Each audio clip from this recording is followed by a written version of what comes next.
Hello traders, hello friends. Welcome back to our weekly planning and forecast. I'm Coach Jay. Yan. Okay, so for today's video, we will analyze, of course, yung gold, Euro USD, GBP USD, and sige, sama na natin ang USD JPY. Okay. Siyempre, as usual, i-analyze natin, magmo-multi time frame analysis tayo, as well as the sentiment analysis so that we know what are the big institutions are doing dahil siyempre sumasabay lang tayo sa kanilang galaw. Yan. Okay, so let's start. Last week no is a very challenging talaga for us traders. Kasi most of the USD pairs including gold are either choppy or ranging because of the dahil nga naghihintay sila ng gano'n naman 'di ba normally kapag merong mga high impact news, una ranging siya tapos kapag yan na yung time ng high impact news nagiging volatile. So that's what happened no last week.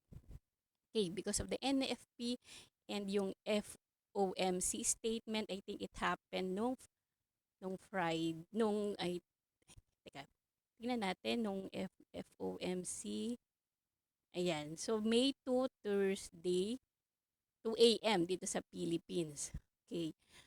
Yan. Reviewin lang natin yung ano no, yung actual results. So, as you can see no, talagang um, medyo hindi favor kay US ang result. Yan. Kasi yan mas yung average hourly niya 0.2, ang forecast nila 0.3, so bumaba rin. NFP bumaba rin siya. 238K ang forecast pero 175K ang actual. As well as the unemployment rate. Okay? 3.8 naging 3.9 dapat um, mas lumiit pa sana kapag unemployment rate. So ito, mas lumaki pa yung unemployment nila. Okay. So kaya naman if titingnan natin tong chart, nagkaroon talaga ng sell-off no last week dito kay dollar. Yan, so sunod-sunod na bearish candlestick. Yan, so nagkaroon talaga ng sell-off. So medyo dovish ang mga big players natin, no? So, yun.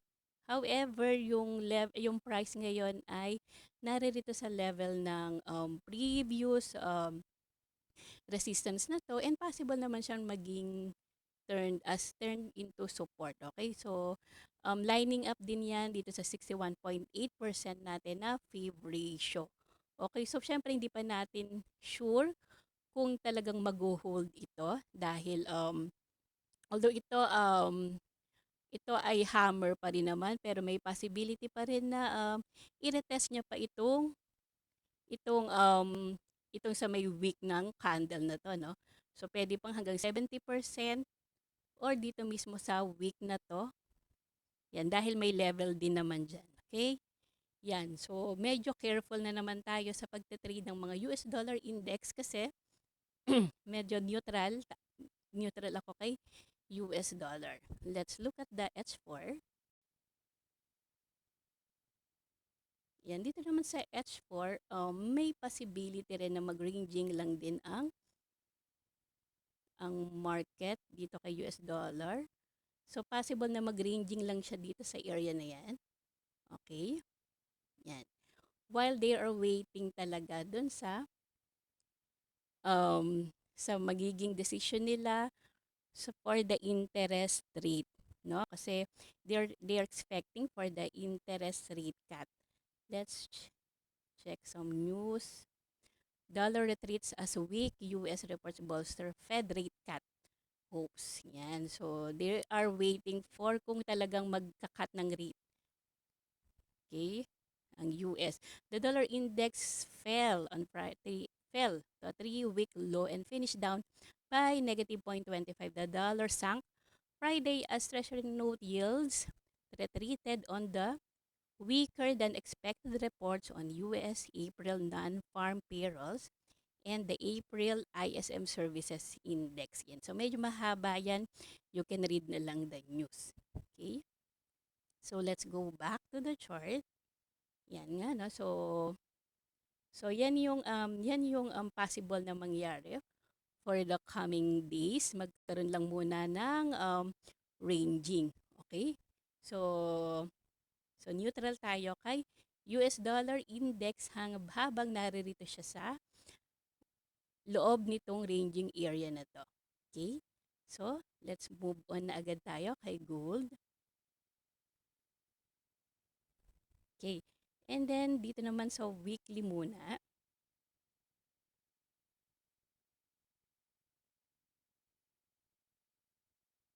Yan. So, dito sa weekly, obvious naman na very bullish talaga ang gold. However, syempre, nasa retracement stage siya. Okay? Or yung tinatawag din na correction. Yan. So, syempre, ang pinakamagandang support level talaga, looking at the weekly, ay dito sa area na to, no? Yan. Dito sa may area ng mga tutu. Okay? Sa tutu ang magandang area ng support looking at the weekly time frame. Yun nga lang, syempre, medyo malayo siya. Okay? So, ang immediate support niya, which is naririto na, ay dito sa may 50% level ng fib. Yan. Dito sa may area naman ng 2-3. Okay? Um, so, looking at the weekly, nasa retracement siya, although decent na rin to for the pullback. Okay? So, pwede tayong, let's go down to the daily time frame.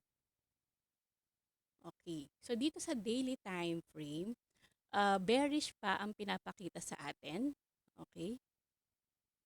Bearish pa siya because of the series of lower lows and lower highs. Yan. So, as you can see, no, ang price ay nagringing lang siya rito, no, sa area na yan. Okay? Kaya talagang medyo tricky, medyo tricky mag-trade kay gold. Yan. So ako, hintayin ko siyang magkaroon ng bearish price action or bullish kung bullish ako kay gold dahil ang weekly ay bullish, maghihintay na lang ako dito ng any bullish price action, no, kung magkaroon dito ng double bottom or inverted head and shoulders. So sa ngayon may possibility pa naman siyang mag-retrace. Okay, kasi marami pa tayong support. Saan na yung aking pang drawing? Ayan, so pwede pa niyang i-retest ito. Also this one and this one, okay? Ayan, so hindi natin alam sa ngayon kung magkakaroon ba ng deeper pullback. Okay, so ako ang ginagawa ko, syempre, titingin ako sa COT report. Okay? So here, ito yung so yung I already mentioned this naman to you na kinukuha ko lang to sa trading stir. Alright? And then, kinaka-copy paste ko lang dito sa aking Excel. Alright? So, as you can see, no, yan, mas gusto ko talaga na tina-transfer ko siya sa Excel para mas ma-analyze ko ng mabuti. Yan, as you can see,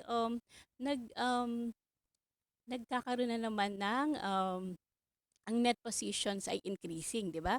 So last April 16, 201, tapos last week na report naging 202, and yung pinaka-recent report niya nga ay 204. Okay? So looking at this report, since yung report from this trading stir are all traded against the US, therefore if bullish ang mga big institutions, so um, nagmatch naman siya na bullish talaga pa din ang ano no dito looking at the chart of gold. Okay? And then hindi rin nag-decrease pa sila ng short nila. So therefore I'm not sure, or hindi natin, wala naman talagang sure dito sa market. Kaya minamatch ko lang itong COT report and sa chart. Yan. So therefore, kung hindi naman sila nag-i-increase ng short, pero take note, meron pa rin silang short orders. Okay? So therefore, anytime pwede pa rin naman silang pwede pa rin nilang i-retest itong area na 'to. Pero kung dito sa Tutu, medyo masyado siyang malayo, okay.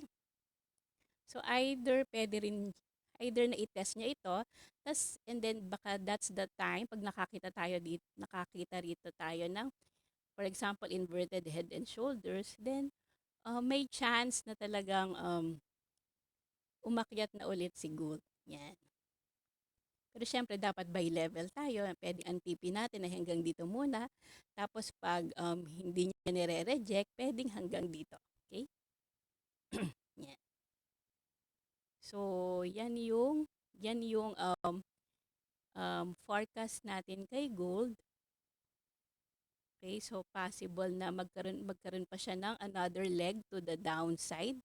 Pero habang naririto siya sa range na 'to, of course we have to respect kung ano yung kung ano yung pinapakita sa atin ng market. Kumbaga, 'wag natin pangunahan, right? Check natin sa H1, okay? Dahil siyempre sa lower time frame naman tayo nag-iintay ng ating trades. Ayan, no? So kung nakipag-participate tayo during high impact news, malamang may chance talaga na matalo tayo, no, dahil whipso lang yung whipso lang yung nangyari. Okay? So ibig sabihin indecisive talaga. Even ang gold, 'yan. So nasa ranging area lang din siya dito. Okay?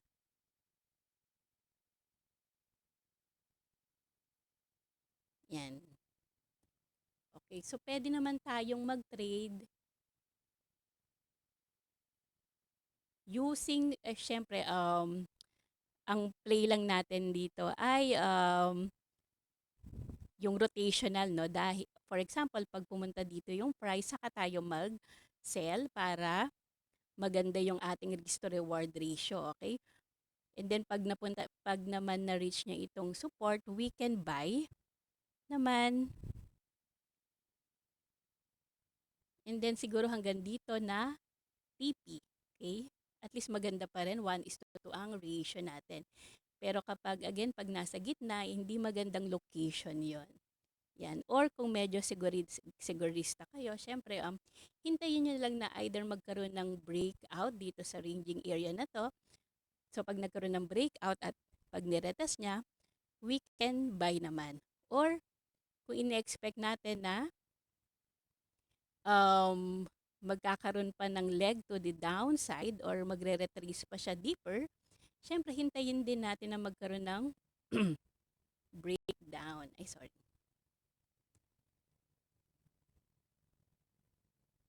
Pag nagkaroon ng breakdown at i-retest, syempre, pwede nating i-trade yung kanyang retest, okay? So, yan yung para mas para mas sigura, para mas sure. Yan. So, yung mga iba na nagde-day trader, pwede pa kayo maghanap ng trades, pero short lang sa 15 minutes or sa 5 minutes, okay? Pero syempre, yung mga levels sa lower time frame hindi siya masyadong strong, unlike sa mga higher time frames. Yan. Alright, so that's it for gold. Let's move on naman kay Euro USD.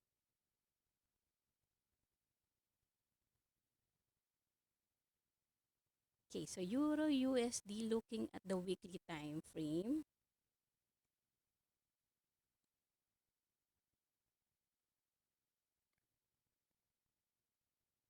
Okay, okay, looking at the weekly time frame, yan. Very pa naman, no? Bearish yung pinapakita niya. Okay. However, we can see na itong previous resistance niya ay na-break na, no? Okay. So medyo naalangan din ako kung magkakaroon pa siya ng move to the downside dahil na-break niya na itong previous resistance na to. Tingnan natin sa daily para mas kita natin yung breakout daily. Okay. So dito sa daily, ayan.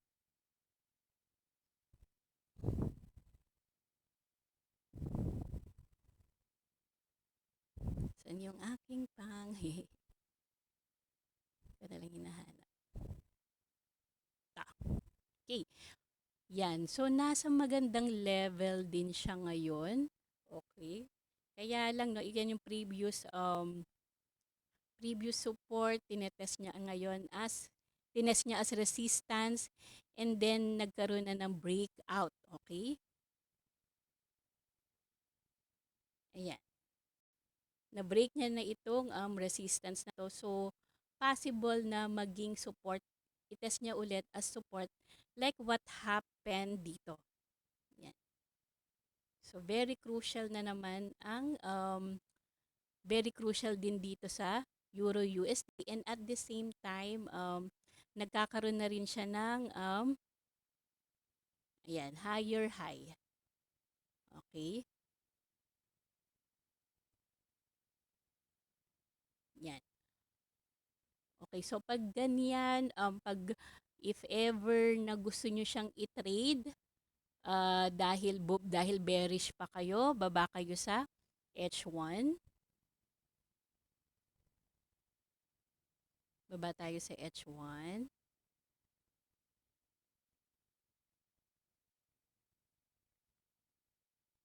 Yan. So dito sa H1, as you can see, talagang uptrend pa siya, no? Okay. Ayan. Okay, so pwede tayong mag-abang ng ating buy opportunities if niretest niya itong area na to, no? Kasi magandang demand area yan, no? Very impulsive move ang nangyari. Yan, so possible na demand area talaga yan. Okay? So syempre kung ano ang trend sa kung saan kayo magte-trade, you should always respect, no, kung ano yung trend doon. Yan. So dahil nagki-create siya ng series of higher highs and higher lows, which is ito yung structure or definition ng uptrend, logical na maghanap tayo ng buy opportunities dito. Okay? So pag nagkaroon dito ng for example, hammer, yan, pag nagkaroon dito ng hammer dyan sa area na yan, pwede tayong mag-buy, no? Or kung more on chart pattern kayo, pwede naman yung double bottom, tapos saka tayo mag-buy. Yan. Okay? So that's it for Euro USD. Let's move on naman to GBP USD. GBP USD. Okay, so here, so parang halos same din. Tingnan natin ang weekly.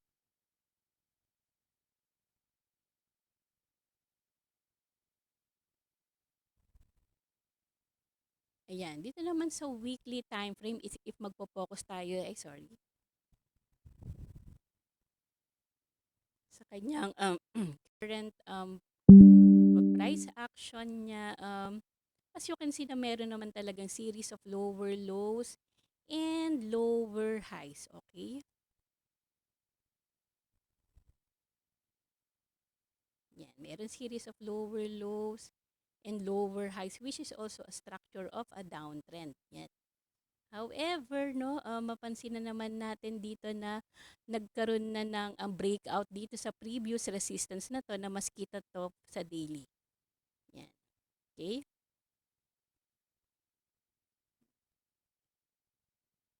Yan.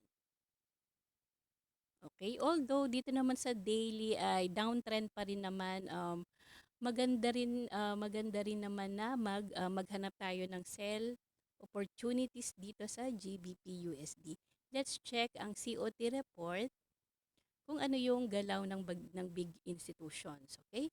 Yan. So even dito sa COT report, no, very bearish talaga sila kasi from ito no nung April 16, positive 8,619 ang net position nila, tapos naging negative 26,233, and then yung last na report nila ay negative 28,990. So clearly, very bearish talaga ang GBP USD. Yan. So pwede tayong maghanap ng selling opportunities dito kay GBP USD. Let's look at the H1. Okay.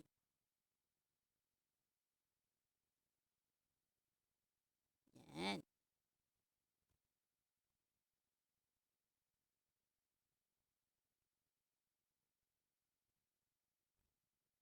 Okay, so ang tagal niyang nag-ranging lang din dito sa area na to, no?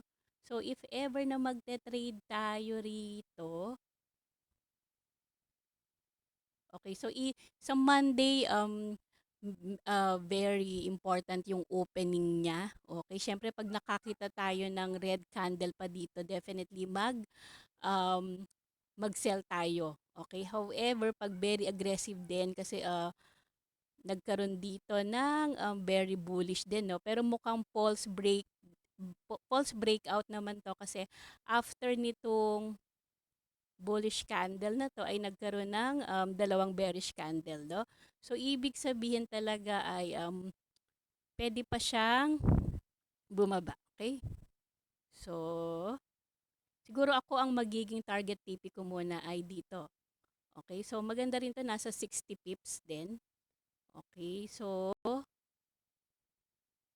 kasi kapag ilalagay natin dito yung hindi na magiging yung SL natin, hindi na magiging maganda yung risk to reward ratio natin, okay? Yan. So tignan pa natin sa Monday kung ano yung magiging galaw. Syempre pag wala namang masyadong volume, mas okay yun, no? Kasi mas napaplano natin yung trade. So maganda talaga if yan, mukha naman siyang nagiging head and shoulders, okay? So siguro pag na-break na lang niya 'to, magkaroon dito ng very bearish na candlestick, eh pag niretest niya, so at least yung ating SLI dito lang sa may shoulders, just a few pips above these shoulders. Maganda na rin 'yan. Kasi maganda rin yung ating risk to reward. Ayan muna, siguro next time na lang yung USD JPY at medyo namamaos na rin po. Medyo naging busy na naman. Ayan po, thank you very much for watching. Bye-bye!